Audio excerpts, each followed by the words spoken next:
Sejam muitos bem-vindos ao Conexão IADAP, o podcast que conecta direito à vida. Eu sou Ana Paula Correia, sou professora, advogada, empreendedora, mãe da Júlia e do Gabriel, esposa do Júnior, e estou aqui ao lado da minha amiga Augusta, que também vai se apresentar. Eu sou Augusta Diniz, professora, juíza do Distrito Federal e Territórios, empreendedora, sócia da Ana. E hoje, pessoal, antes de passar aqui a apresentação para a nossa convidada, eu gostaria de convidá-los a conhecer um pouquinho mais sobre o IADAP, que é uma academia de ciências jurídicas. Nós oferecemos aí vários cursos de pós-graduação, em ciências criminais, pós de processo penal e direito penal contemporâneo, pós em violência doméstica, medicina legal e ciências forenses, enfim. Nós apresentamos aí vários cursos para que vocês possam efetivamente estar preparados para atuarem aí na área jurídica, tá? Então entrem no nosso site para que vocês possam conhecer os nossos cursos de pós-graduação e os nossos cursos de extensão. E aí, agora a gente vai apresentar a nossa convidada especialíssima de hoje, né? Que vai falar um pouquinho aí sobre um tema que é super polêmico, né? E é também um tema muito atual, porque não deixa de ser uma questão, um problema social muito além do jurídico, né? Do só jurídico. Então a gente fez questão de trazer aqui no nosso primeiro episódio a Denise, que é nossa parceira já de longa data, para conversar um pouquinho com a gente sobre as consequências psicológicas, a questão psicológica nos casos de violência doméstica contra a mulher. E a Denise Garcia Crawford, ela é graduada não só em Direito, como também em Psicologia. Ela não atua, já atuou, não foi, Denise, na área do Direito, hoje em dia ela é só psicóloga. E a área de atuação dela, o foco é em atendimento clínico, psicoterapêutico individual e de casal, tendo como abordagem principal a psicologia do Jung. Além dessa abordagem do Jung, ela implementa a interação paciente psicológico de Rogers e utilizando também técnicas psicológicas de Erickson, não é isso? Exato, Gil. Denise, seja muito bem-vinda. É um prazer enorme ter você aqui nesse nosso piloto, nosso primeiro podcast. Se Deus quiser, de muitos outros. E você pode falar um pouquinho de você? Eu já te apresentei, mas... Claro. Mas você fez um resumo perfeito, né? Meu nome é Denise Garcia Crawford, eu mudei, graças ao maridão, né? Antes era Denise Santos Garcia, eu faço questão de dizer, mas o marido disse, muda. Mas eu falei, com um sobrenome bonito desse, não vou mudar a hora. Eu tornei escocesa agora, né? Eu fiquei 10 anos advogando, graças a Deus larguei, né? O direito, eu falo que o direito me chutou, eu chutei o direito, mas eu não sou da área de vocês, eu sou daquela área que o povo acha que não é muito direito. Para os trabalhistas, todo o meu coração, mas... eu concordo. Mas teve muito... aquela coisa, né? Eu sempre tive a necessidade do barraco, só não sabia qual era o lugar. Mas sempre foi minha paixão, psicologia. E aí, desde os 20 anos, na verdade, eu recebi um livro de Jung. E a abordagem que me procurou não foi o contrário, né? Eu procurando a abordagem. Então, quando eu entrei na faculdade de psicologia, eu já era em Jungiana, porque eu já vinha estudando em Jung. Então, não tem como. Tipo assim, eu e Jung, a gente tem uma relação... até meio tóxica, não sei, né? Mas uma relação que não tem como. Eu falo pro Charles, o marido, tá? Que eu já chamo de maridão, o Charles, que tipo, ele seria o único concorrente nessa existência. Ainda bem que desencarnou aquela tá aqui. Mas aí fui pra psicologia e pronto, hoje é a minha realização. Não tenho muito o que reclamar da vida, não. Fantástico. Legal. A gente atua muito na área criminal, né? Então a gente... Não que a área criminal, só a área criminal tem uma relação direta aí com a psicologia, muita área de família também, né? Mas é uma área também que eu gosto muito, quem sabe um dia eu anime aí e me enverede aí um pouquinho na psicologia. Gosto muito de estudar a questão da psicopatia e tal, né? Eu tenho mesmo, eu até lembrei aqui, agora eu tenho um amigo que é perito. criminal, e ele até estava tentando ver comigo, ele até estava conversando, ele falou, Denise, estou precisando conversar contigo e tudo, e claro, não vou falar o nome dele, também vou manter aí os sigilos entre as partes, mas uma colega dele que é policial, é casada com outro policial e ela estava sendo espancada. Então assim, todos da área do direito, você está entendendo? Teve um assassinato aqui em Brasília, que ela era coordenadora da área de violência doméstica e levou mais de 70 facadas no rosto. Então, uma delegada, né, foi morta pelo companheiro. Então, é uma realidade muito... total correlação. Total. E, principalmente depois da pandemia, né, que houve aquela necessidade de todo mundo estar com a sua família, a gente teve um fenômeno que agora as pesquisas começam, né, a apontar, mas que houve uma redução no registro, mas isso por questões óbvias, né? A dificuldade da mulher registrar, já que ela estava dentro de casa, ao lado do seu agressor, sendo vigiada quase que 24 horas. Então, não ocorreu uma redução, pelo contrário, a gente teve aí, as pesquisas já têm mostrado isso, que houve um aumento, mas também uma subnotificação. Né? E isso demonstra o quão difícil é a gente se atentar muitas vezes para aquela pessoa que sofre, que muitas vezes a gente nem sabe que sofre, mas pela minha experiência, são 16 anos na advocacia, 15, 14 anos na docência, todo mundo tem algum conhecido, algum familiar, né, algum amigo que vive isso, né, dentro de casa. Só que muitas vezes a gente nem percebe, né? Desculpa estar te interrompendo, mas é porque muitas vezes a gente sempre coloca a violência doméstica e, obviamente, num contexto em que parece que ocorre sempre na casa dos outros. Tá entendendo? Só que as pessoas, muitas vezes, elas não entendem como a pessoa chega naquele nível. Fala, por que ela não reage? Ou até mesmo, hoje também, vocês devem estar sabendo, né? A incidência, a quantidade de paciente homem que eu estou recebendo, com incidência de violência também.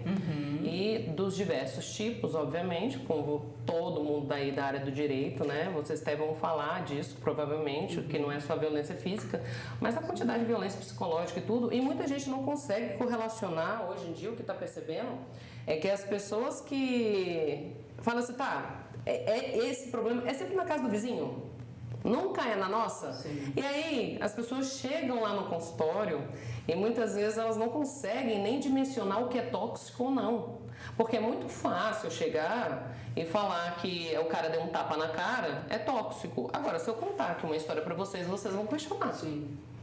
É porque ainda tem aquela ideia de que a violência doméstica é só agressão física. E isso daí é quando chega no auge, né? Exato. A gente tem outros tipos de violência. Tem a violência psicológica, a violência moral, violência sexual, que é muito comum. Patrimonial. Né? Que às vezes ela é muito mais... suave. É suave, mas em algumas situações ela é às vezes muito mais cruel do que uma violência física. Porque a mulher, assim, isso nas devidas proporções, né? Porque a mulher, ela se mantém num relacionamento porque não sabe como vai sobreviver, como vai dar comida para os filhos e se vê naquela situação ali, né, numa dependência e não só completa. Isso, a violência doméstica ela tem um aspecto porque ela mexe com a emoção, ela mexe com o sentimento. Tem a questão da dependência psicológica que faz com que a violência doméstica seja um fenômeno não só social como psicológico. E eu já quero iniciar te perguntando, Denise, fala um pouquinho da importância dessa abordagem emocional, psicológica em relação não só à vítima de violência doméstica, mas também em relação ao agressor. A gente dá tratamento também para o agressor. Com certeza. Tanto é que, assim, quando eu estava na faculdade de psicologia, lá na UDF, eu tive uma professora fantástica, que é a... Sou ótima, tá? Pessoal, eu sou disléxica, então já aprendi o pessoal... Eu acho que esqueci o nome, né? É uma dos meus... Charles, né? Laura, lembrei. Professora Laura, ela também era advogada, é advogada e também junguiana, as coincidências da vida. E ela conseguiu fazer uma parceria com alguns tribunais, principalmente de São Sebastião, e tinha alguns outros, tá? Eu acho que do Riacho Fundo, não tenho certeza. No Clube Bandeirantes, não sei. Mas quando a pessoa já era condenada, né? E geralmente aí acaba sendo homem, né? Mas também tinham mulheres, era rara as pessoas, existia uma pena alternativa. E uma dessas penas alternativas, que aí então a UDF, né, a faculdade, isso é muito legal, pena que parou, né, ela levava, era uma prática, né, de aprendizagem, né, de psicologia, e ela levava os alunos para a gente fazer uma terapia de grupo breve, tanto com autores como com vítimas. Porque é isso que é interessante. A nossa sociedade, eu posso dizer, a nossa sociedade está extremamente doente. Então, o que o povo acha que tá na grama do outro, na casa do vizinho, não. Isso ocorre diuturnamente em toda a dinâmica familiar. A violência, ela tem como base principal o relacionamento materno, paterno, relacionamento fraternal. Você tá entendendo? Então, vamos dizer, eu vou falar de mim que é mais fácil. Eu tive como base, muitas vezes, a pancadaria entre eu e meus irmãos. Entendeu? Já teve porrada de chegar no nível, eu falava, meu pai é militar, né? Então, assim, então uma porrada pode ocorrer aqui de vez em quando. Você tá entendendo? Tudo bem. O que quer dizer, então, se uma vez eu tô numa briga aqui, tô bêbada com meu namorado, tudo tal, de repente a gente se tapeia? Tá entendendo? Já mudou a visão. Eu acabei de trazer um conteúdo que é meu e de repente eu tô indo para um outro conteúdo. Isso é a hipótese da pessoa, eu só tô dizendo aí, talvez para Charles. Então, assim, isso daqui é um exemplo que eu tô te dando e que não tá longe. O comportamento violento, ele é base natural do homem, tá? Então a primeira coisa que a gente tem que tirar vamos tirar essa ideia que o ser humano ele não tem total capacidade de ser extremamente destrutivo. Mas essa capacidade natural do homem... É natural. É em razão de hormônio ou social? Não do homem. O homem médio, eu tô falando mulher e homem. É a capacidade de violência, só que assim, o homem utiliza geralmente da força, que é em razão da testosterona, a mulher da manipulação. Então mesmo, a capacidade manipulatória da mulher, ela é 1000 vezes melhor do que a capacidade do homem. Você tá entendendo? Tudo bem, podem ter narcisistas fantásticos masculinos, mas se você pegar as mulheres não vão em pico d'água. Os ditados são o quê? Mulher de bigode nem o diabo pode. Você tá entendendo? Eu até brinco, vamos lá, pega lá o simbolismo de homem e mulher. Adão tava lá de boa, quem convenceu Adão saiu. Tá entendendo? Então a mulher não vai utilizar da violência física, ela sai perdendo, o homem não. Então se ele tá irritado e tal, ele tira um dente. Já teve vezes de eu receber ligação de uma paciente minha, ela tava toda aberta. Você tá entendendo? E aí eu falei, o que eu faço agora? Eu falei, o que você faz? Você vai agora para o hospital, eu quero saber se seu cérebro está sangrando. Primeira coisa que eu preciso saber é se você está tendo um hematoma ou uma hemorragia dentro do cérebro. Você está entendendo? Porque ele ficou muito irritado, estava alcoolizado e geralmente outras coisas vão anexando a todo esse conteúdo. Não é uma coisa de o cara é super mal e a mulher é super boazinha. Essa ideia pode tirar, assim, gente, eu sei que eu vou ser rechaçada, tá?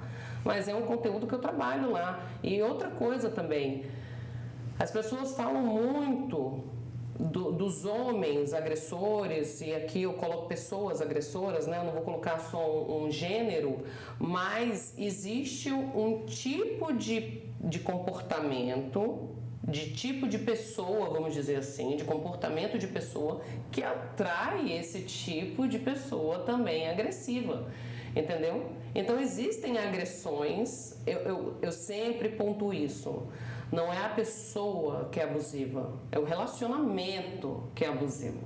As pessoas confundem isso. Então muita gente não compreende, terminou com aquele relacionamento, aí cai no próximo relacionamento, abusivo também. Aí cai no próximo relacionamento, abusivo também. Você tá entendendo? Então, assim, as pessoas têm que compreender que essa realidade da violência humana, ela é contínua. Então, se você não tiver capacidade de colocar barreiras e também ter limites, Que é isso que muita gente não compreende. Eu aposto que todo mundo que está escutando, eu vou até dar aqui, eu aposto que todo mundo que está escutando sempre acredita que você é a vítima, né, do abuso. Todo mundo é vítima do abuso, né? Mas eu tenho certeza que você também é abusador do outro lado. Então, assim, muitas vezes, quando eu fiz terapia, eu fiz 13 anos, tá? Antes de eu me tornar psicóloga, eu tive 13 anos de terapia. Eu percebi o quão abusiva eu era. Como eu conseguia persuadir e convencer a pessoa a fazer algo que eu não queria. E pessoas sãs, também sãs que não têm nenhum diagnóstico da DSM. Todo mundo. São capazes de cometer violência doméstica, agressões? Todo mundo. Mesmo, eu vou te dar uma coisa que vocês com certeza devem conhecer. Vocês devem conhecer aquele casal que quando chegam num bar ou em qualquer lugar, eles sempre têm lavação de roupa suja. Fala, puta que pariu. Desculpa, gente. Eu sou padrão, sou carioca, amo todo mundo, mas não tem jeito. Você tá entendendo? Você fala, porra, que saco. Eu tô aqui no bar querendo conversar, a pessoa fica, fulano. Se isso não é ultrapassar limite, mesmo, quem tá querendo saber? Entende? Agora, é claro, o que a gente está falando da Lei Maria da Penha é quando você chega a um nível, como você mesmo disse, chegou no top. Ali você já está correndo risco de vida, de existência. Você está entendendo? Mas começou aqui.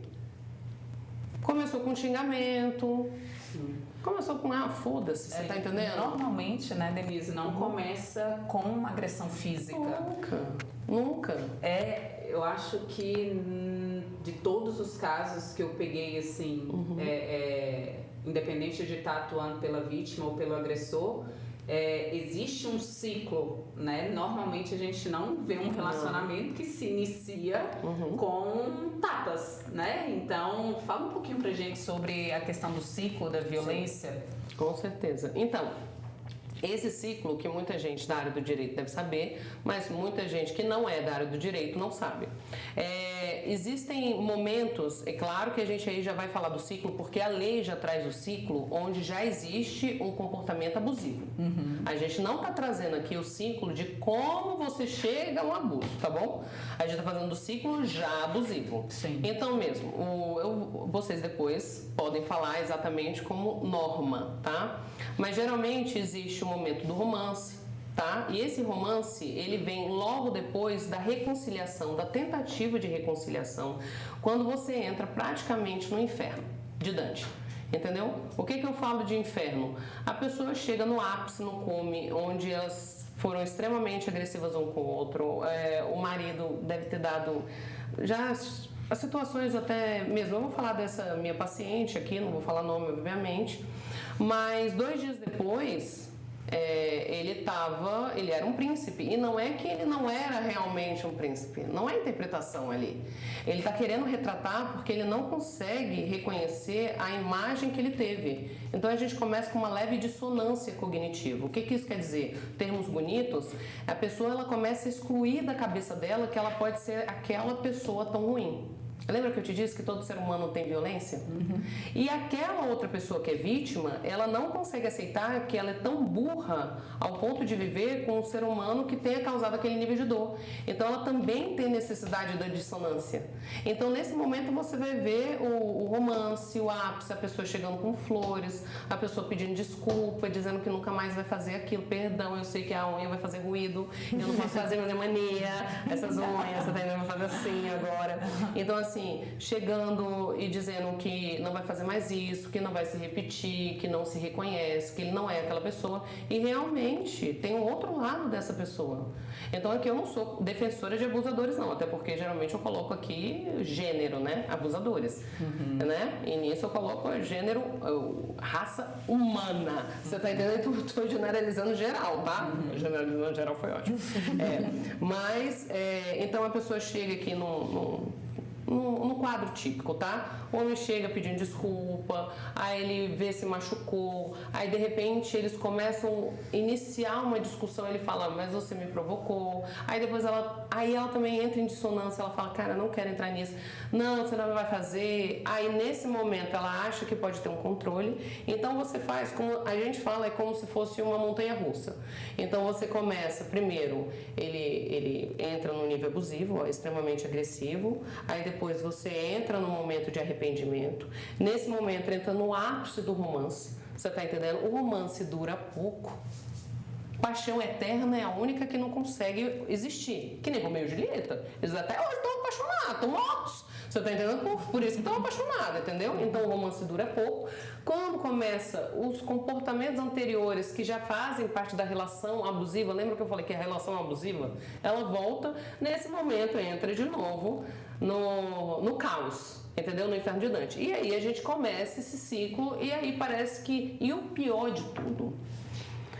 Eu sempre falo e alerto lá quando eu faço terapia de casal e também individual. Quando inicia-se uma agressão, o tempo de duração cronológico entre uma agressão e outra tende a diminuir. Então tem uma hora que é assim, sei lá, aconteceu isso há um ano atrás. Aí depois é 6 meses. Aí passa para 3, um mês. Aí não, só uma vez por semana. O agressor termina aceitando, percebendo que a vítima aceita, acredita na história que ele conta. É uma das características da fase de lua de mel, né? O love bomb. Exato. E assim, eu quero que as pessoas tenham consciência que tudo o ser humano ele tem capacidade de naturalizar. O ser humano ele é a raça dominante do planeta Terra porque ele é adaptativo. Entendeu? Então até mesmo a vítima, ela se adapta. Então assim, no início, e é isso que a gente fala na psicologia da dissonância cognitiva. Você tá entendendo? Fala assim, o que é dissonância cognitiva? Você se convence de que aquilo é verdade. Então você faz uma dissonância do seu raciocínio. Então fala assim, cigarro causa infarto e câncer. Aí a pessoa fuma há 50 anos, ela fala, não, mas eu conheço um fulano que morreu com 90 anos, causas naturais, foi atropelado. Então, assim, a pessoa vai encontrar uma exceção para convencer a manter aquele comportamento nocivo. E isso ocorre de ambas as partes.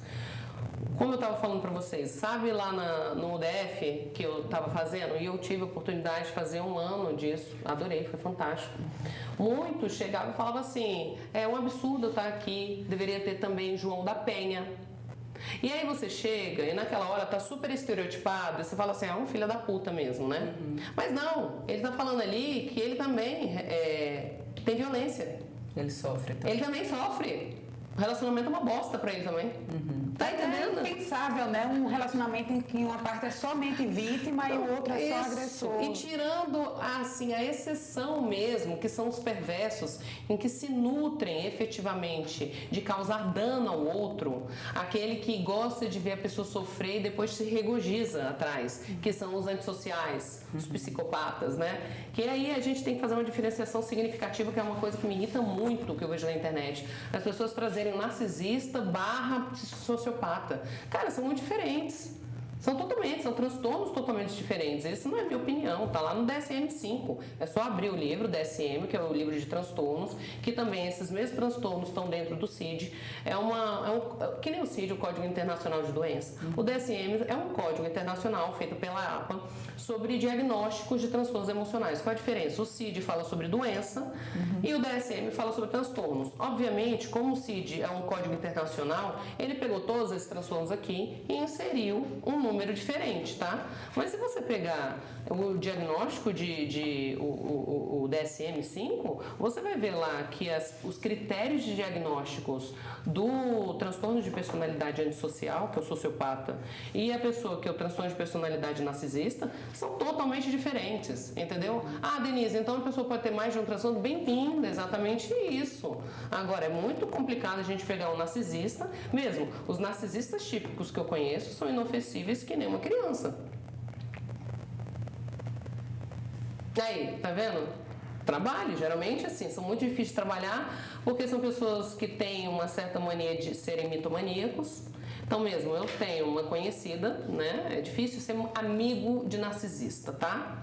Porque ele é muito autocentrado, né? E é o próprio conto de Narciso, né? Narciso se mata, gente. Você tá entendendo? Então o narcisista, ele faz ruim principalmente pra quem? Pra ele mesmo. Exato. Aí, tirando essa pessoa... Agora, todo sociopata é narcisista. Nem todo narcisista é sociopata. Tá? Vamos colocar assim. como eu falo também para muitos pacientes meus alcoólatras, eu falo assim, nem todo depressivo é alcoólatra, mas todo alcoólatra é depressivo. Sim. Tá entendendo? Então, esses perversos aqui, voltando àquele ponto, também sou boa de sair, sou boa de voltar, tá, gente?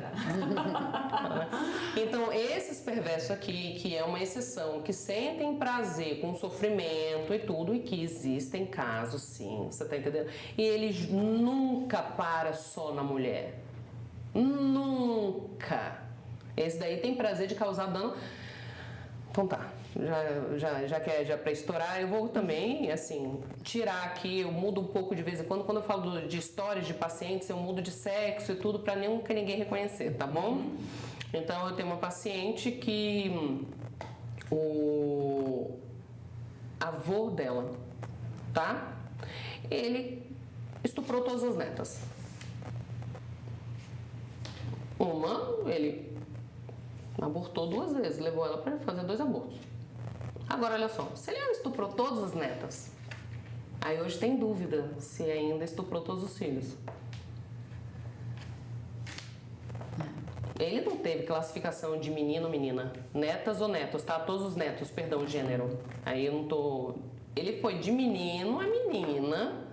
E assim, ele só dosava ali um pouco quando estava em 2 anos, mas ali a partir dos 3 anos ele já começava a iniciar. E ele era um alto cargo da justiça. Isso daí é bem comum na prática. Opa, o som aqui, ó. Parabéns, Denise. Ruído, né? Não faça isso. Isso é bem comum na prática, inclusive a questão da própria pedofilia. A gente tá aí com a lei Henri Borel super em voga. Isso eu não sei, lembre-se. Psicóloga, não tô sabendo. Mas a gente vê muito na prática forense abuso, violência doméstica de pedófilos, por exemplo. Aí, seria uma doença, um transtorno? Ou não necessariamente? Vamos lá.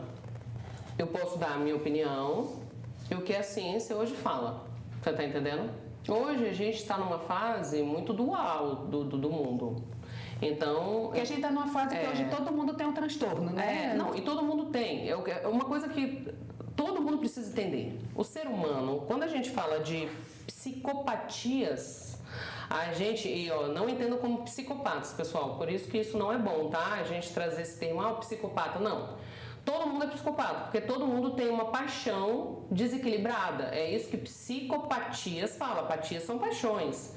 Então, quando a gente traz um desajuste nas nossas paixões, lembra que eu falei que todo ser humano é violento? Porque todo mundo é detentor de emoção. Tá bom? Então, todo mundo tem raiva, todo mundo tem tristeza.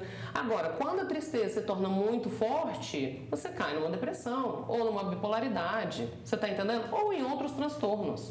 Existem 10 transtornos que dentro do DSM, que é um livro desse tamanho, que aí são transtornos de personalidade. Esses transtornos de personalidade, eles são 10, são vários, mas eles geralmente têm é como se você costurasse mais na personalidade da pessoa. E ainda assim, já vi também pessoas deixarem de ser diagnosticadas com transtorno de personalidade.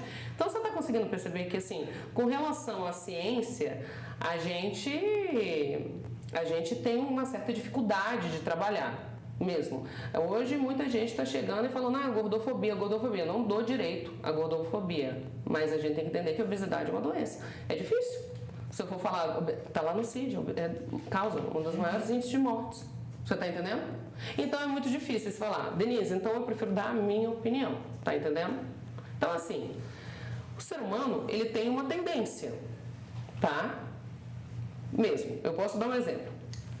Vou dar um exemplo aqui de uma pessoa que todo mundo conhece, Chico Xavier. Todo mundo já ouviu falar? Sim. A madrinha dele foi perversa. A madrinha dele sentia prazer em enfiar garfo nas costas do Chico. Você tá entendendo? Uhum. Ele era perverso? Não. Foi um dos homens mais caridosos, independentemente da religião. Então, assim, o ambiente não afetou.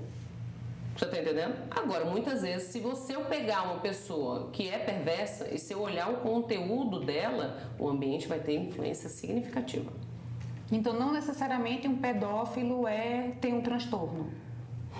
Ele tem, necessariamente, é uma doença. Tem gente querendo romantizar isso, é um absurdo. Mesmo, eu como psicóloga acho isso ultrajante e digo mais, qualquer psicólogo a favor disso é um psicólogo que deveria perder o CRP, tá? Porque se você ferra a mente de uma criança, você ferra ela pro resto da vida. Você tá entendendo? Sim. Então, sim, é uma pessoa que é totalmente doente, é patológica, você tá entendendo? Ah, o Pediri, vamos lá, não tem desculpa, vocês já viram agora, tá cada vez mais feio. As mulheres que ele teve... Aí, relacionamento abusivo, para você entender como é um perverso.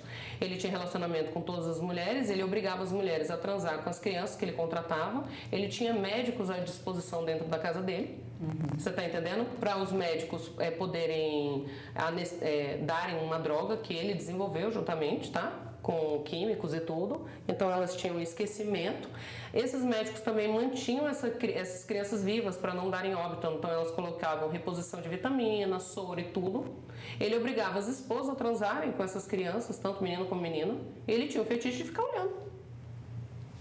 Pronto, aí, esse é um perverso. Horrível. Tá vendo? Esse é um perverso que sente prazer com a dor alheia. Obviamente, o Pediri, ele veio de um lugar de pedofilia. Agora, ele se tornar um pedófilo é a escolha dele. Então não vem terceirizar esse conteúdo que é de desvio de caráter dele para uma doença. Ele é patológico, mas a patologia é total responsabilidade dele. Entendeu? É muito comum a alegação na prática de que há insanidade. Se há insanidade, então você não pode viver em sociedade. Então você tem que ir para uma casa de tratamento, algum lugar. Se é isso, então se essa é a justificativa, você entende? Hoje as pessoas estão justificando, eu acho um absurdo hoje em dia as pessoas começarem a falar que eu me reconheço como cega. A pessoa vai lá e tira os olhos, tirou. Eu tenho que estudar isso, tá, gente? Eu tenho que estudar. Então é o quê? A pessoa está se desresponsabilizando até disso? Gente que está se desresponsabilizando da raça humana. Eu me identifico como animal. Ah, então tá. Então, como animal, então tá, eu posso te prender, você é coisa. Só que é o lado bom? Entende? Então, se eu tô falando esses absurdos, que não são mais absurdos. Não são, entendeu? Você consegue compreender que a lógica de violência, tá no mundo inteiro? Sim. Vocês, obviamente, que estão na área jurídica, vocês estão trabalhando com aquela mulher que tá ali, tipo assim, eu vou morrer. Eu vou morrer, ou então, como eu vi um caso de uma mulher do Sul que, assim... A gente fala que psicólogo não é passional. Pelo amor de Cristo, gente, eu sou humana. Se eu for uma pessoa sem emoção, aí eu que sou perversa. Você tá entendendo? Aí eu vou ficar olhando vocês como ratos do laboratório. A mulher, o cara, exatamente como você disse, ela saiu com os filhos. E assim, aí você vai conseguir entender, tá? A mãe dele, juntamente com ele, conseguiu tirar todo o patrimônio, não sei como isso conseguiu ser feito, não sei mesmo o juridiquês aí, não sei, mas todo o patrimônio que ele tinha, nada ficou para ela. Nada, absolutamente nada ficou para ela. E teve juntamente a sogra, aí sogra não existe isso, a sogra fez juntamente com o marido abusivo e retirou tudo para ela não sair. Você tá entendendo? E aí ela tava na rua com os filhos, porque naquele momento ela falou, não, meus filhos merecem mais do que isso, do que uma mãe que tá sobrevivendo. Agora, você vê, o conteúdo é assim, e ele ameaçava dia sim, dia não, porque teve uma hora que ela falou, foda-se, eu prefiro passar fome na rua com meus filhos. Mas aí você, foi o que você disse, é ameaça, porque é uma tentativa de tentar te manter no cativeiro. Você tá entendendo? Porque a pessoa também tem dependência. O abusivo também é dependente. O abusador. Sim. Ele é dependente. Tá entendendo? Então, quando ele chega lá, ele quer do jeito dele. Quando você vê, são duas pessoas extremamente quebradas, obviamente, que não dá direito a um cara tirar sangue, dente ou olho. Falando nisso, minha paciente tá com ele. Mas sabe o que é o melhor? O relacionamento tá bom agora. Tá na fase da lua de mel. Não. Deixou de ser abusivo. Então há essa Há a chance possibilidade, de... que é o que a gente trabalha na com a psicologia. terapia. Você falou muito das Exatamente. consequências da violência doméstica com criança, que é desastroso. É.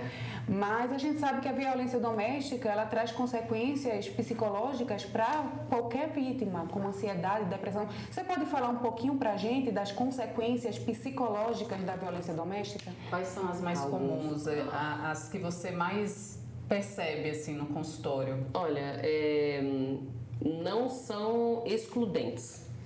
A pessoa ela não tem como, ela vai passar por uma fase de depressão, tá bom? Não tem como, tá? É como se fosse um luto? Não. É muito difícil, Augusta e Ana, você reconhecer que você ficou num relacionamento bosta. Porque, olha só, para eu conseguir fazer terapia com aquela pessoa, eu tenho que compreendê-la como vítima, mas responsabilizá-la como autora da própria vida. Tá entendendo? Então, para a pessoa é mais fácil ela só ser vítima. E essa que é a merda. Porque se você é vítima do mundo, o mundo se torna o quê? Vilão. Então, quando eu começo a trabalhar essa pessoa, ela fala, não, você pode dizer não. Ah, mas a pessoa pode não gostar. Bem-vindo a limites. Lembra que eu falei de limites? E aí, quando a pessoa começa a compreender isso, ela necessariamente cai numa depressão. Ela cai porque, assim, ela se odeia. Entende? É claro que ela tem todo o direito de odiar aquela outra pessoa, mas muitas vezes ela fala, cara, eu já vi os indícios desde o início. Tanto é que uma das grandes mentiras que eu falo, que as pessoas são mentiras, desculpa pessoal, é mentira. Ele nunca foi assim, não. Ele sempre demonstrou. Sempre. Sinais que são ignorados. Sempre. Isso. A pessoa não quer ver. Ela faz um retalho do conteúdo que é legal e ela... Denise, ela faz isso consciente? Não. Às vezes acontece muito de tentar maquiar alguma situação para se manter naquele relacionamento. Lembra da dissonância cognitiva que eu falei? Mas nem foi tão forte o aperto que ele me deu. Tá entendendo? Não, ele só estava chateado no dia, eu também irritei ele. O homem inventa causas externas, porque bebeu, porque teve um dia difícil no trabalho, porque... E que aí começa com a baixa e alta neurotização. E a vítima compra essa causa. E uma situação também que eu vejo que é muito comum é a vítima, e aí eu concordo com você que existe sim uma parte... de uma parcela de culpa dela, porque ela aceitou chegar até aquela situação também. Responsabilidade. A gente usa aqui, não usa culpa, entendeu? Pronto, responsabilidade. Culpa fica no campo de direito, vamos dizer assim.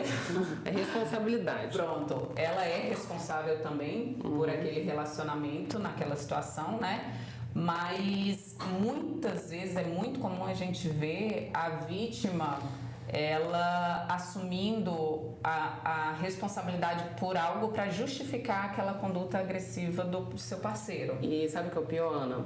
É que existe um vício aí que ninguém vê, que é a vaidade. Que é o que geralmente eu trago nas minhas vítimas de violência.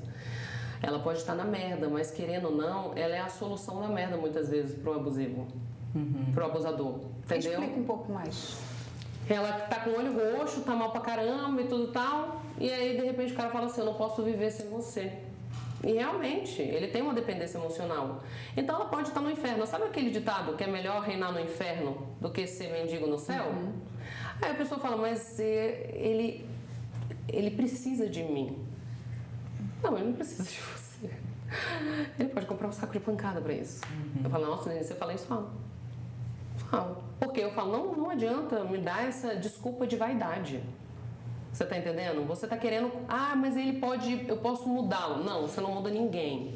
É onde entra o ciúme como prova de amor. E isso também, porque aí o ciúme está na questão da vaidade também. Eu tô falando da vítima, tá? Por que eu tô falando tanto da vítima e tô batendo tanto na vítima? Porque é só ela mudando que vai sair. O abusador não vai entender, porque ele tá com baixa neurotização. O que é baixa neurotização? Ele terceiriza um tanto. Lembra que eu falei da dissonância? Ele não aceita que existe aquela parte dentro dele. Vou dar um exemplo, tá? Você fala assim, como é que pode uma terapia de grupo breve, de 5 encontros, fazer diferença? É o que a gente fazia lá, tá? No tribunal. E aí, uma das dinâmicas que a gente faz, que obviamente a gente não vai escutar a história da pessoa, mas a gente coloca um monte de abusador, todos se entendendo, ninguém se condenando, vamos dizer, né? Falar, a minha também, pô, a minha também, entendeu? E aí a gente coloca e geralmente a gente deixa as pessoas falar, não, pô, é um absurdo, ela falou que eu tentei atropelá-la, ela que é louca, ela se jogou na frente do meu carro. E aí você fala, cara, que sacana. Não, ele teve que contar aquela história. Ele está entrando num alto nível de... Eu estou, e volto a frisar, estou retirando aqui do contexto o perverso. Tá? Estou tirando o perverso. Eu estou falando de uma pessoa neurótica adoecida. São classificações de Freud, tá? O neurótico, o psicótico, que não é o psicopata, tá? E o perverso, tá bom? O psicótico é aquele que foge da realidade. Esse daqui geralmente não está na realidade, tá? Ou está dentro de casa, sendo cuidado. O perverso é aquele que entende quais são as regras e não respeita. Tá entendendo? E o neurótico é aquele que cria geralmente o superego, é aquele que não, tem que ser melhor, tem que ser melhor, tem que ser melhor, tem que ser melhor. Quando o ser humano ele vive esses choques muito violentos de realidade, em que ele vê, de repente, numa cena, ele dando 3 socos e quebrando o nariz da mulher, e depois ele volta, ele fala, é o lobo mau, sabe? Ele não reconhece o lobo que habita dentro dele. E aí ele fala, não, foi ela que se jogou no meu carro. Ele teve que criar aquele conteúdo, porque se ele mantém, não, eu tentei atropelá-la porque eu estava irritada, eu queria quebrar uma perna dela para ensiná-la que ela não deveria ter conversado demais com o meu amigo, tá entendendo? Ele não consegue sobreviver. Denise, mas por que normalmente esse lado violento surge contra a parceira? Por que não é com um amigo? Lembra que eu falei que é o relacionamento que é abusivo? Então, a pessoa, ela não é boa de dar e nem de colocar limites. E a outra pessoa é ótima em receber limites ultrapassados. Entende? A pessoa não tem limite. Então mesmo, manifestação de ciúmes. Não é uma coisa saudável. Em nenhum aspecto. No aspecto do tipo assim... Vamos lá, tá? Charles, meu marido. Ó, gente, é meu, viu? Aqui, viu? Meu lado abusivo, tô brincando. Charles, meu marido é um homem muito bonito, tá? E quando eu vou pra academia, claro, obviamente, não é pra... Porra, ele trabalha lá o dia inteiro, né? Ele é personal e tudo e tal. Mas eu vou mijar no território, você tá entendendo? O que eu faço? Eu vou lá e eu vou deixar muito claro que ele tem uma esposa. Isso não quer dizer que eu vou olhar e vou falar você estava olhando para ela? Ou ela estava olhando... Vão ter mulheres olhando para ele é um homem bonito. Agora, eu vou lá, falo que eu sou mulher dele. Ou eu posso ser a mulher do palhaço ou a mulher do rei. Obviamente, eu vou escolher um rei do meu lado, que é o caso do meu marido, graças a Deus. Né? E graças a mim, e a ele também, ao nosso esforço mútuo. Então, quando eu chego lá, e se eu for sacaneado, se ele me trair, todo mundo vai saber que eu sou chifruda, que é a mulher do palhaço, né? Ou, se todo mundo, e ele colocar limite, ele vai chegar e vai falar, não, eu tenho uma esposa. As pessoas vão ultrapassar, as mulheres ultrapassam. Eu tô falando do meu marido, os homens também ultrapassam. A gente sabe disso, você tá entendendo? Quem vai colocar limite não é ele. Agora, o meu ciúmes... é saudável ao ponto de chegar e firmar território. Eu vou no meu horário, falar, sou mulher do Charles, sou mulher tananã. Talvez eu possa estar sendo a mulher do bobo, não me importa. Aí que entra a patologia, em que um cara chega, vamos dizer, vou te dar a mesma situação. Ela é professora de educação física, que eu trabalho, tá? E aí, vou até dar essa situação desse casal. Eles trabalham no mesmo campo, tá bom? Vou colocar aí educadores físicos. Vou usar o meu marido aí, a profissão dele. Ela teve um momento que começou a não poder mais trabalhar com homens. Mas e ele podia continuar trabalhando com mulheres. Entendeu? Porque na cabeça dele não é que ela era uma vagabunda, mas é porque ele conhecia a natureza dos homens. E todos os homens iam dar em cima dela. Então você consegue perceber aí o laço de dependência que ele tem? O medo constante de perdê-la? Como ele no fundo se sente um fracassado? Em que ele acha que, tipo assim, porque ele deveria olhar e falar assim, não, eu sou foda. A mulher que tá do meu lado acabou. Você tá entendendo? Mas não, ele achava que qualquer pé rapado que entrasse, fosse trabalhar ali, ia ser mais interessante que ele. Você tá percebendo que eu tô trazendo pessoas com estimas péssimas? Então, uma mulher com uma estima péssima, ela vai achar que uma manifestação dessa é de que ele a ama muito. Não, ele começou a tratá-la como objeto. Posse, propriedade. Esse é meu objeto. Vamos lá, vamos olhar a escravidão. A gente então resolveria esse problema ou amenizaria de uma forma drástica? Ela fazendo terapia. Se a gente oferecesse, principalmente o serviço público, oferecesse desde as crianças terapia para aprender a lidar com as emoções, a impor limites, a se autovalorizar. Augusta, eu vou ser bem sincera, tá? Com você. Não é uma profissão fácil.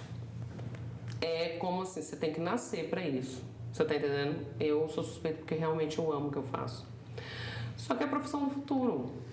A humanidade, ela precisa de socorro. O ser humano está muito, muito doente, você está entendendo? E quanto mais precoce a intervenção, então melhor. Melhor, porque aí a criança ela já passa a ter capacidade de dizer sim ou não. Tá entendendo? Então, as pessoas sempre vão estar ultrapassando seus limites e você sempre tem que estar muito atenta a não ultrapassar os limites dos outros. Geralmente eu pego uma mulher que nunca quer ultrapassar o limite de ninguém, mas aceita ser super ultrapassada. E um homem, geralmente, aqui eu estou estereotipando, tá? Mas, e um homem, geralmente, que ultrapassa com muita facilidade e não aceita nunca ter nenhum limite ultrapassado. Você tá entendendo? Só que essa mulher aqui começa a se tornar também um fardo para ele. Porque ao mesmo tempo que ela é um objeto, ele passa a ter que carregá-la psiquicamente. E ela também ele se torna um fardo para ela, porque ao mesmo tempo em que ela não é respeitada de forma nenhuma, ela começa a se desumanizar. Ela vai deixando de ser humana, com vontades próprias, com necessidades próprias. E aí o controle aumenta. Exato. E aí a gente entra na patologia máxima que vocês trabalham, abençoadas, entendeu? Na nossa área, né, é muito comum a gente ver estudos aí, e aí eu falo não só como advogada, não só como operadora de direito, mas também como professora, né, e pesquisadora.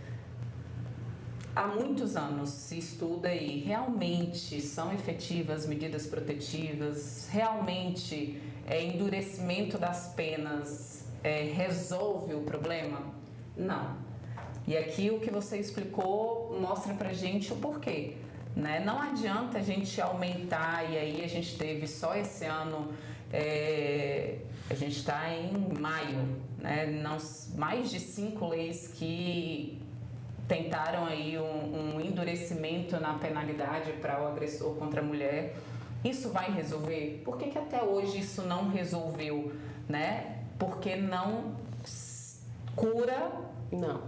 O problema. Não, exatamente. E vocês não. Exato. A área de vocês não é curar, a área de vocês é intervir. Exatamente. O judiciário, até mesmo a lógica do princípio da inércia é essa. Na hora que não estão aqui, a sociedade não está no manejo próprio, vocês vêm e falam, você está entendendo? E aí vocês têm que fazer o trabalho que vocês têm que fazer. Então, a gente não pode esquecer que a lei ela só tem uma finalidade de intervir enquanto os coleguinhas não estão conseguindo mais fazer o negócio ali, o negócio não tá andando, eu fiz um contrato civil aqui, tudo e tal, aí de repente o cara tá querendo me dar o calote, aí eu vou na justiça, falo, o coleguinha não tá respeitando, então é o que vocês fazem, mas não, assim, não vai. Não vai, e ainda assim, ainda que a gente aplique... Mas tem um puta auxílio, tá? Tem um puta auxílio. Sim, com certeza. Você tá entendendo? Porque uma medida preventiva é outra coisa. Eu já trabalhei com pacientes minhas que ela tava com medo significativo. Eu falei, mostra que você tem dente. Denuncia. Ele tá se alimentando do seu medo. Na hora que ela denunciou, pegou a advogada, ela, mas não tenho dinheiro. Eu falei, você tem dinheiro pra cachaça, você tem dinheiro pra um monte de coisa. Você vai ter dinheiro pra advogado. Você tá entendendo? Aí na hora que ela priorizou a sanidade dela e a a saúde física dela, que ela já estava sendo agredida, costela trincada e tudo. E ela entrou e viu medida protetiva e o cara já tinha um outro processo, o cara sumiu. Tá entendendo? Então, muitas medidas preventivas são... E mesmo se ela não tiver condições financeiras de contratar um advogado, a gente tem a Defensoria Pública que tem uma atuação maravilhosa fantástica nessa área de violência doméstica. Não, eu tô falando hoje- do pessoal da área particular, né? Porque eu sou psicóloga E você privada. nem precisa, né, de advogado para pedir uma medida protetiva. Isso que é legal, eu não sabia A disso. própria vítima pode pedir. A própria vítima pode Na pedir. delegacia, perdão, aquela já vou até perguntar. Sim, Então, Sim. é bom porque esse é o conteúdo mesmo, eu levo muito pro meu consultório. E o Estado tem a obrigação de fornecer um advogado para a vítima. Esse é um diferencial, né, da Lei Maria da Isso é legal, Penha, hein? dar uma assistência jurídica à vítima, né? Porque a gente sabe Jurídica lá, e psicológica. a gente sabe que os acusados no processo criminal, eles vão ser obrigatoriamente assistidos por um defensor, um advogado constituído. E em outros crimes isso não acontece com a vítima é meio que esquecida. Exatamente. Ali, né? Agora, na violência doméstica, não. Legal, hein? A violência doméstica ela vai ser necessariamente assistida por um defensor, ou ela pode constituir um advogado. Isso também é legal. Né? Então, e isso faz uma diferença também, porque ela passa a ser um pouco mais ouvida no processo. Se torna mais parte atuante, não só aquela que sofreu, Exatamente. E ela começa a entender o que está acontecendo, né? Porque tem alguém que está ali dando aquele retorno para ela. E com relação a essa questão que você falou do direito não ser só suficiente, e não é só a gente aplicar a pena, não adianta a gente só aplicar a pena, porque essa pessoa ela vai sair, né? E ele o também problema não foi tratado, né? Exato, mesmo. Quando a gente fala medida socioeducativa e tudo, né? A pena com essa finalidade, não adianta de nada isso. E desculpa, tá? Eu vou puxar mesmo aqui para psicologia. Se não tiver no campo do humano, da psique humana, a pessoa ela tem vícios de caráter, ela tem tendências nocivas, você tá entendendo? Então, aí tem muita gente que fala assim, faz o seguinte, pega, junta tudo e joga uma bomba. Querido, então joga na humanidade inteira. Lembra que eu já comecei o podcast falando que o ser humano é abusivo? Então joga na sociedade inteira. Ele tá disfuncional, não justifica a atitude dele, mas mesmo, voltando lá, primeiro encontro, ele justificando as agressões dele. Lembra da dissonância cognitiva? Eu vou falar várias vezes. Todo mundo vai gravar dissonância cognitiva, dissonância cognitiva. Tá? Aí, o que acontece? A gente termina, todo mundo escuta. A primeira coisa que a gente faz é estabelecer regras e limites, tá? Lembra regras e limites? Que eu falei? Então a gente estabelece também em grupo. Nós não somos ensinados a estabelecer. Exato. Nós não somos ensinados. Perfeito. Agora você está começando a entender regras e limites, tudo. O coleguinha, o seu direito vai até o direito do outro. Regras e limites. Eu adoro esse grande filósofo. Todos os meus psicólogos até conhecem aqui no Brasil. Não foi efetivamente reconhecido. Ele era lírico, né? Cantava. E ele falou um conteúdo que é, assim, a base de regra psíquica. Que fala ado, cada um no seu quadrado. Tá entendendo? Então, assim, é isso que as pessoas não conseguem compreender. Mas fulano não vai gostar. Eu olho para o meu paciente e falo, foda-se. Você tá entendendo se ele vai gostar ou não? Ele que vai ter que lidar com as emoções dele. Então, esse paciente aqui, quando tá, quer dizer, todos esses aqui, né, no grupo, né, de terapia breve, e aí a gente chega e faz assim, dá uma folha de papel para cada um. Porque a gente tem que trabalhar com dinâmica, conteúdos que vão... a gente vai fazer a semeadura, que é o quê? A gente vai trazer um conteúdo que vai reverberar logo depois, tá? E durante um tempo. É fascinante, tá? E aí a gente dá uma folha e fala assim, todo mundo, pega a folha, tá? Talvez agora não vai dar pra usar mais essa dinâmica, mas tudo bem, tô brincando. E aí todo mundo amassa, tá? Amassa, agora amassa com força, tudo e tal. Agora, beleza, ok. Agora tenta esticar, aí a pessoa tenta esticar. Você fala assim, a folha volta a ficar lisa? Não volta. Eu falei, aí a gente pega um pouco mais pesada. A gente fala, olha agora essa folha. Todas as atitudes agressivas que você teve com a sua esposa são marcas desse papel. Não vai mais voltar a ficar lisa. A mulher que você conheceu lá atrás, com cada atitude que você teve, nunca mais vai ser aquela folha. Eles fazem cara de deboche, tudo e tal, mas sabe o que é mais legal? Pena que não tem uma folha aqui. Tem gente que você vê que eles ficam naquela cadeirinha de escola, sabe? Tem gente que pega a folha e fica assim, alisando a folha. Tentando resolver o problema. A pessoa ali mostra uma clara sensação de culpa, eu uso culpa mesmo. A pessoa tá em conteúdo de tipo, ela tá tentando limpar um passado, tentando voltar. Então tem gente que sai assim, tem outros que ficam fazendo rolinho e depois esticando, porque eles não querem aceitar que eles causaram aquilo. Aí a gente traz um conteúdo que assim impacta e depois eles começam a revisitar as ações e entender que o que a pessoa age, da forma que ela age, causa conteúdos, independentemente se esses conteúdos é a reação ou não do outro. Eu vou dar um exemplo, tá? Sobre como a humanidade é abusiva. Você está discutindo com seu marido, tá? Você com seu namorado. E eles falam, você fez aquilo, e naquele dia que você fez isso? Tá entendendo? Foda-se. Não importa. Não gera um crédito. Não gera um crédito. Você tá entendendo? Você vai dizer, não, volta aqui. Olha só, agora eu tô falando dessa sua atitude. E outra coisa também, vamos lá. Você é uma vagabunda. Aí o outro fala, vai tomar no cu. Aí de repente a pessoa chega e fala assim, mas ele me chamou de vagabunda, por isso que eu mandei ele tomar no cu. Não.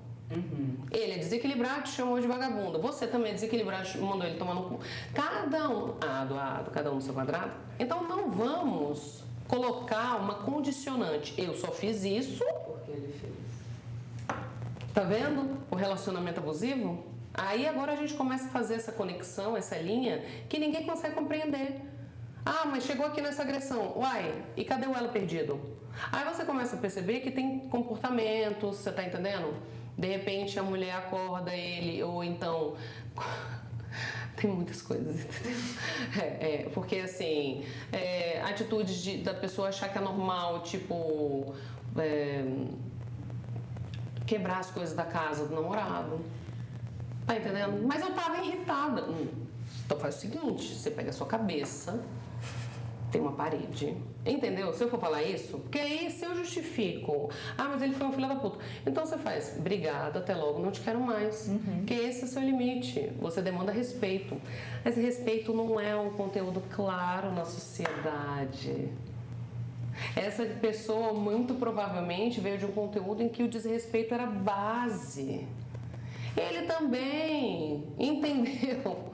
Aí você pega 2 produtos químicos, vai dar bomba. E se eu falar que esses produtos químicos estão como regra mais 90% da sociedade? Entende? Então assim, é muito complicado. Denise, então como é que eu faço para não ter um relacionamento abusivo? Porque agora você já compreendeu que como regra, os relacionamentos são saudáveis ou abusivos? Abusivos. Pronto, vocês começaram a entender agora. Como é que eu faço então para sair dessa regra? Começar a compreender que o outro não pode motivar você a ser uma pessoa pior. Tá entendendo? E que se você for uma pessoa pior, é responsabilidade sua ir lá e se desculpar, independentemente se o outro vai pedir desculpa ou não. Porque a maior relação e a mais importante relação que você vai ter nessa vida é com quem? Com você mesmo. Exato. Pelo menos depois da pandemia, felizmente a gente tem um aumento da procura pela terapia, pela psicoterapia, e também a gente está aprendendo a olhar a mulher solteira de uma forma diversa, porque a mulher solteira sofria muito preconceito, a solteirona que ficou pra titia, que... Não, e então o a homem, mulher... né? O homem que tem uma capacidade assim, o homem pode ser careca, desculpa, homem. Eu amo vocês. O cara pode ser pançudo, sabe, com tetas, você tá entendendo? Aquela blusa curta, porque ele já lavou tantas vezes. Ele tem a capacidade e audácia de passar uma mulher linda e falar assim, não é do meu tipo. Meu querido, ela nem olhou pra você. Você tá entendendo? Então o homem tem um ego super, tipo, eu sou super necessário. Homem falando de bambolê de otário. Você tá entendendo? E hoje a sociedade, claro, a gente tá numa situação muito difícil do mundo, mas que é uma dificuldade que tem que vir. Não, e a gente está vendo cada vez mais mulheres optando por ficar sozinhas, porque antes tinham aquele medo de ficar sozinha, de ficar solteira, de não encontrar ninguém, então elas terminavam se sujeitando mais à violência, principalmente psicológica, passava com muito mais facilidade. Hoje em dia não. Hoje a mulher já está aprendendo, principalmente é um lado bom das redes sociais, de divulgação, a gente vê muita porcaria também na rede social, né? Eu digo que a rede social deu voz aos idiotas, porque a gente vê muita besteira, mas a gente também vê muito conteúdo bom. E a gente está vendo o movimento das mulheres se emancipando, optando por ficar sozinhas, não tendo mais aquele medo de antigamente. Agora, sabe qual é o meu receio disso, Augusta? É que esse medo muitas vezes veio de uma realidade que não é mais dessa mulher, mas ela perpetua um medo que talvez está lá na bisavó, na triavó, na avó, na mãe, e ela está perpetuando esse medo. E aí, essa asepsia de relacionamentos. Ah, Denise, então a melhor coisa é não me relacionar? Vamos lá, vai lá pro Japão. O que é que você acha do... Pessoas não se comunicam. Se você falar no metrô, você é mal visto. Aí você vai ver uma deformidade, que é um dos países com maior nível de pornografia. Sim. Ninguém... E olha, tem a maioria virgem. Muito da maioria, não, maldade. Grande quantidade hoje dos jovens assim, eu estou colocando até 40. Virgem. Aí, então vou parar de me relacionar. Não é por aí também. A primeira pessoa que você tem que se relacionar bem é contigo. Sim. Aí as pessoas querem que o outro entregue à própria pessoa o amor que é responsabilidade dela entregar. Quando eu digo não para o outro, eu estou dizendo sim para mim. Entende? Em relação a essa questão intergeracional, que muitas vezes repete esse padrão, a gente tem uma aplicação de uma técnica que é bem controversa em tribunal, que é a constelação familiar. Mas antes se utilizava muito, depois é uma das ferramentas fantásticas. O que você acha a respeito da constelação familiar? Eu acho assim mesmo. Hoje mesmo o Conselho Federal de Psicologia, né, já falou que não é uma técnica psicoterapêutica, né?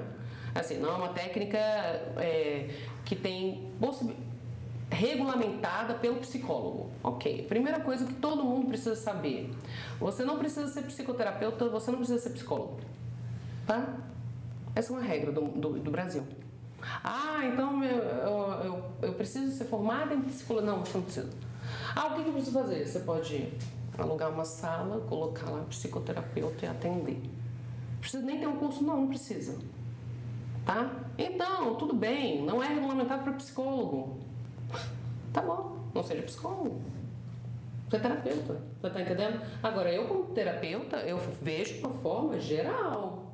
Existem pessoas e conteúdos super válidos de ferramenta que o meu paciente já foi para uma terapia, você tá entendendo, de constelação familiar e deu muito resultado. Ela conseguiu compreender uma dinâmica transgeracional que ela não percebia. Ela começou a entender que mesmo a vítima resolveu ser autora da própria vida, assim, sendo vítima. Então, quando ela começou a ver repetições nos quadros, ela falou, peraí, por que eu estou seguindo essa roda? Por que eu estou girando conforme eles? Não, eu posso cortar. Então, assim, claro, o que eu falo? Não é varinha mágica. A galera quer receita, fórmula mágica. Agora surgiu um medicamento que vai emagrecer. Nem o atual vai emagrecer, porque se a pessoa para de tomar, ela volta a engordar. Não existe fórmula mágica nem para terapia, para nada na vida, a não ser esforço e perseverança. Então, não adianta a pessoa falar assim, não vou fazer terapia não, dá muito trabalho. O que a pessoa vai falar pra mim? Nunca nem sentou. É que nem criança fala assim, não gosto de chuchu. Você já comeu? Não, eu não gosto. Como é que você sabe que não gosta, jovem? Você nunca comeu chuchu? Entendeu? Não tô dizendo que chuchu é gostoso. Apesar que eu gosto de um chuchu. Mas tudo bem, a gente sabe do foco. Chuchuzinho agora tá bom, né? Aquela, nossa, perdi o foco mesmo. Gente, eu tô com fome. Percebi que eu tô com fome. Aí... perdi aqui mesmo, fui no chuchu mesmo. Caraca, o chuchu da minha cabeça. Perdão, gente. Dislexia maravilhoso, olha só. Então, assim, a gente olha. O que eu tava falando mesmo? Me ajuda aí. Da constelação familiar. Sim, da questão transgeracional. Exatamente. Então, Quando eu pego uma pessoa, não vou no terapeuta porque eu não acho, o que a pessoa vai falar pra mim? O que eu não sei. Olha a vaidade e arrogância. Aí a pessoa vai lá na constelação, faz aquilo, ou então pessoas desesperadas. Não, diz que é maravilhoso, constelação. Aí está lá sem entender nada, achando que um laço mágico atrás dela está sendo cortado e que ela está abençoando todo mundo. Já teve vez de uma paciente minha, eu gargalhar na cara dela, com constelação. Foi estuprada até os 12 anos pelo avô. E ela fez constelação e falou que perdoou. Entendi. Mas todos os relacionamentos que ela tinha, ela odiava todos os homens. Eu entendi. Estava projetando. Gente, mas então tudo é passado. Não, olha só. Se o passado ele é presente, ele não é passado. Entende? Se o passado continua lá, é isso que a terapia faz. Ok, aconteceu isso comigo. Eu entendi, eu efetivamente perdoei, mas para perdoar eu vou ter que colocar os sapatos até do abusador. Entendeu? É muito difícil perdoar. Eu entender o outro lado e falar, não, a pessoa fez isso, tá. Não quero mais conversar com essa pessoa, eu entendo ela, mas eu me retiro. Tá entendendo? Isso, muitas vezes, quando eu falo abusador, não é marido, não. Eu falo de pai e mãe. Tá? Então, porque aí é difícil, né?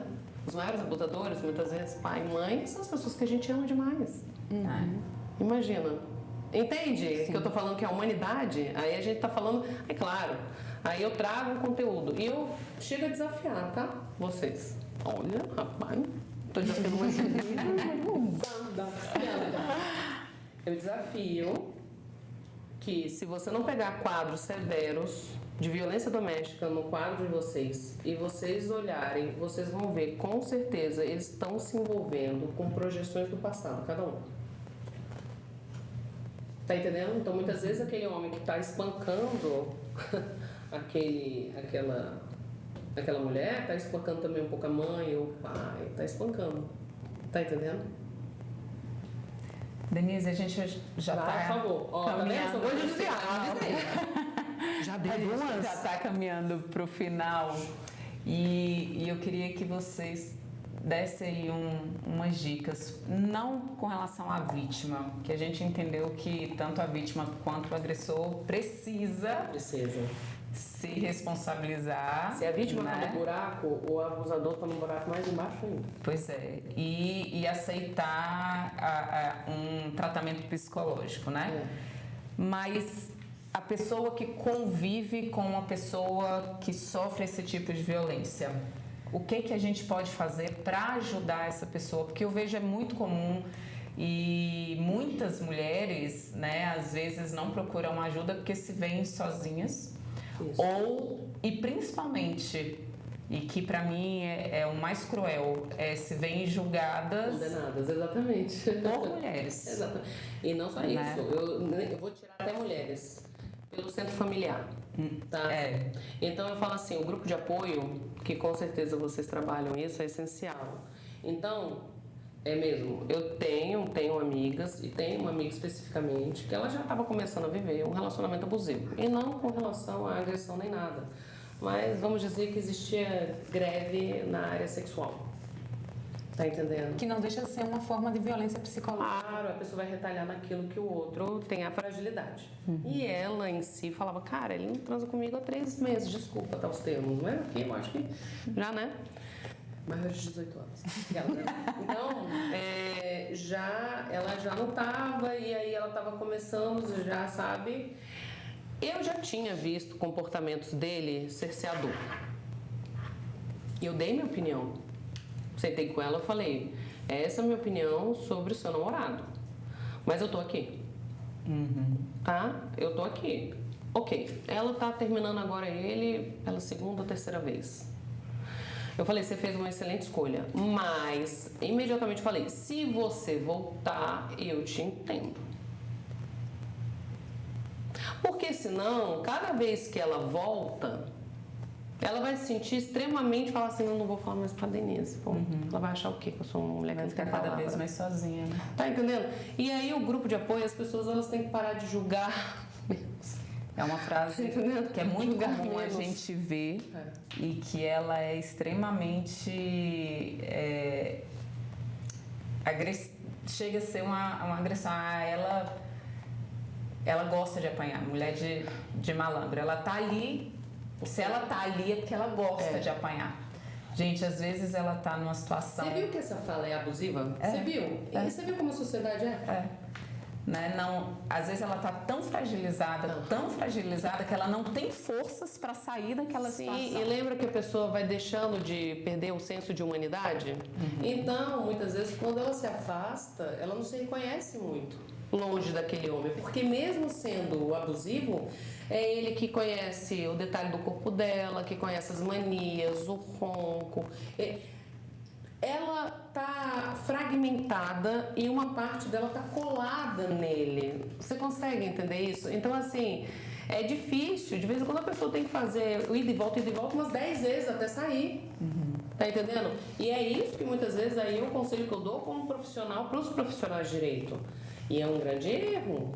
Muitos profissionais entram achando que vai ser salvador. Olha o grande equívoco. Eu sempre falo que existe um triângulo.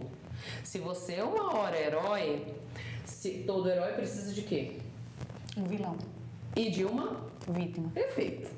Só que esses papéis mudam. Entendeu?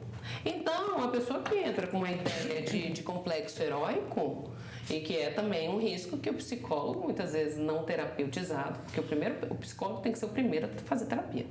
Tá? Para eu lidar com a vida dos outros, eu tenho que ter a minha resolvida, pelo menos. Me desculpe, eu fiz ruído de novo. Eu repetir aqui, gente. Isso acabou de. Eu vou repetir aqui de novo, acabou não existindo isso. Né? Então, assim, eu tenho que ter minha vida totalmente resolvida para eu poder. Não totalmente, tá? O que é vida resolvida? Eu tô atualizada no meu conteúdo terapêutico. Isso quer dizer que tudo que acontecer comigo não vai me afetar? Obviamente que não, eu sou extremamente passional. Mas o que ocorrer comigo, eu vou estar cronologicamente naquele conteúdo, vivendo aquele conteúdo e os novos desafios que estão ocorrendo na minha vida. Eu não estou trazendo conteúdo do passado sem saber. Tem muita gente que é excelente nessa área, mesmo eu tenho um paciente excelente, extremamente inteligente, muito inteligente, um profissional bom, assim, sabe, na área de direito também, fantástico. Mas toda vez que ele senta no meu consultório, eu só vejo um menino de 4 anos. E nem ele percebe que tem 4 anos. Eu olho pra ele e falo, e assim, totalmente abandonado, entendeu? Então, aí você fala, Denise, mas isso vai afetar o trabalho dele? Obviamente que vai. Vai afetar dele fazer birra algumas vezes, ou algumas vezes ele vai projetar mesmo na instituição que ele trabalha a mãe que ele nunca teve. E vai tentar entregar de tudo para essa entidade jurídica, mesmo relacionamento abusivo que mais ocorre agora na área de trabalho. Você está entendendo? Áreas, eu não estou falando de empregador e empregado, eu estou falando, hoje em dia é normal a quantidade de pessoas tendo burnout. Porque a pessoa cobra. Relacionamento abusivo, gente. Você não consegue dizer não. Não, vou ser demitida. Tá vendo? O limite nunca tende a ser respeitado. Denise, mas se for assim, então eu vou viver sozinha e desempregada. Obviamente que não. Você vai começar a nutrir relacionamentos extremamente bons, proveitosos. E antes só do que mal acompanhada, né? E olha só, o que a gente está vivendo aqui, nós três? Você tá entendendo? Um relacionamento extremamente saudável. Então, quando eu falo para muitas vezes aquele paciente, se eu disser não, se eu não for num evento dele, ele vai ficar chateado comigo. Então, você repensa 2 vezes para ver se é seu amigo ou sua amiga. Sim. Porque se ele não consegue compreender que você não consegue ir lá e tudo, claro, tem suas nuances, mas você consegue compreender limites? Sim. O ato de amar é também você compreender o limite da outra pessoa. Isso. E olha, muitas... então eu nunca vou poder ultrapassar? Vai ultrapassar. Porque a gente tende a querer ultrapassar. Depois a gente volta falando, eu errei, me desculpe, vou tentar não fazer mais. Eu falo isso pro meu marido, tá? Eu sou uma ultrapassadora. Mas ele impõe limites. Né? Não, ele também ultrapassa. E hoje, o máximo mesmo, vamos dizer, que eu sempre falo para todos os meus pacientes, tá? Um dos meus maiores vícios, e eu falo muitas vezes de mim, porque é a pessoa que eu mais conheço, tá? Do que muitas vezes falar, claro que eu acabo trazendo exemplos, mas eu gosto muito de falar de mim e do meu processo terapêutico. O meu maior vício, vamos dizer, se eu pudesse colocar os 7 pecados capitais, é ira. Eu sou aquela pessoa iracunda. Se eu viro, entendeu?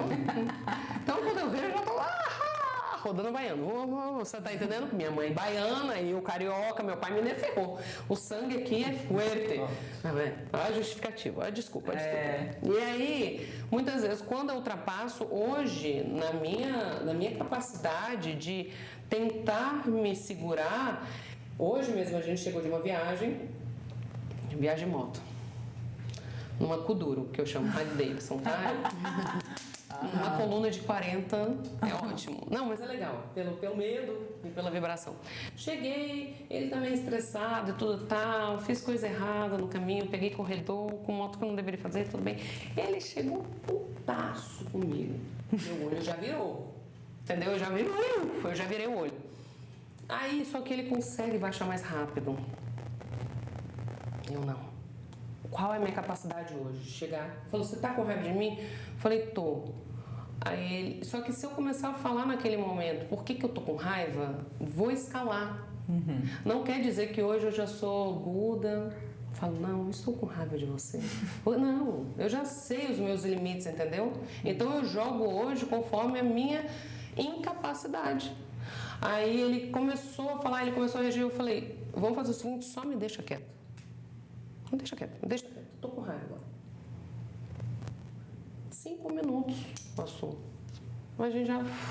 Faz parte de uma boa capacidade de comunicação também, né? Você respeitar o espaço e tempo do outro. Só que você vai ter que fazer a gerência sempre no seu campo emocional. Porque o relacionamento, antes de ter qualquer relacionamento com o outro, você vai ter que ter um relacionamento bom contigo. E muita gente fala, mas eu amo fulano. Não tem como, você não se ama. Você pode amar de uma forma totalmente disfuncional. Se você não se ama, se você não é o primeiro a praticar o amor próprio, e o amor próprio é um amor real, tá? Não é essa pessoa que, se cuida, tu tá, eu me amo, não. Isso é hedonista. Impor limites é uma forma de amor próprio. E de amar o outro também. Porque ele fala, eu quero que você fique na minha vida. E para ficar na minha vida de uma forma boa, é até aqui que eu vou. Entende?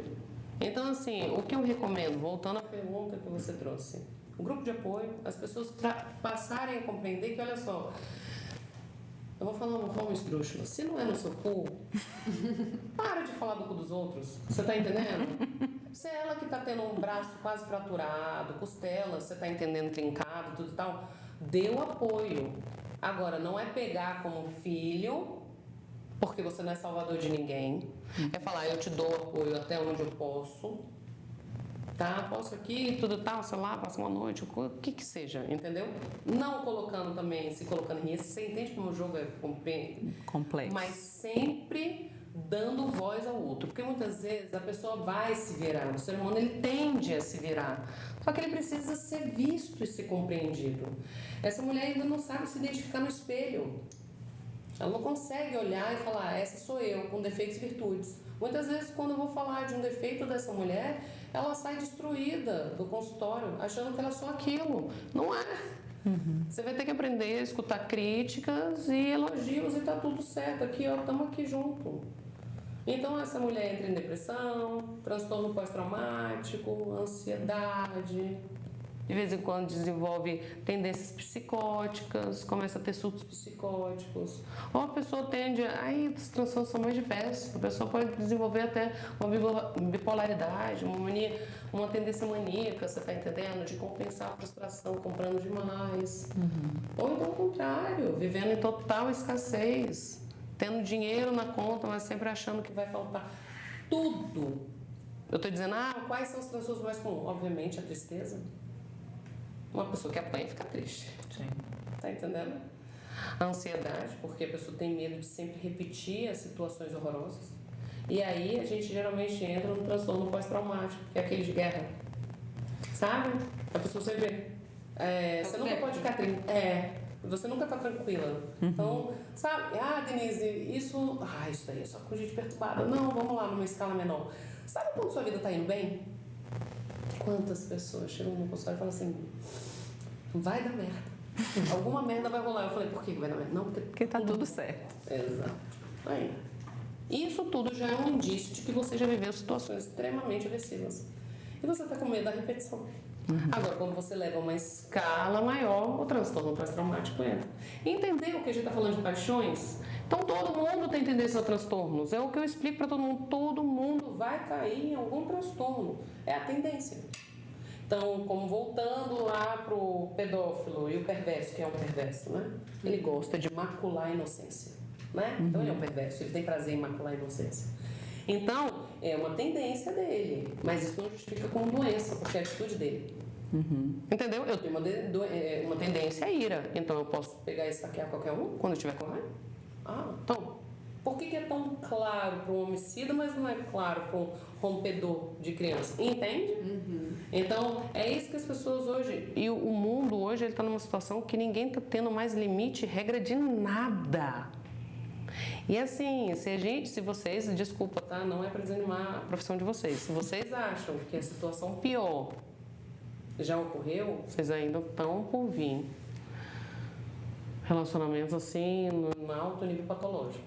Tá entendendo? As coisas, elas estão agora. Também tem um lado bacana, que é o que a pandemia mesmo trouxe. As pessoas chegarem e falar assim, cara, a ideação suicida é de gente doida. Não. As pessoas começaram a perceber que é muito mais fácil pensar em se matar do que imaginar. Tá entendendo? Fala, ixi, eu tô doida? Não, você tá doente. Tá entendendo? A vida tá muito pesada. Porque você está preferindo cortar do que continuar. Então, tem um lado bom. Nesse adoecimento do mundo, as pessoas estão começando a querer encontrar cura. Tá entendendo? Porque não existe cura do instinto da natureza humana. Mas viver o conteúdo pacífico. E Ana e Augusta, e aí eu sou a chorona, né? Eu odeio quando eu faço isso. Acho que é a melhor coisa que existe você como terapeuta, porque a pessoa chega lá achando que a vida só pode ser desastre e a pessoa começa a se adaptar com uma coisa boa. É impagável.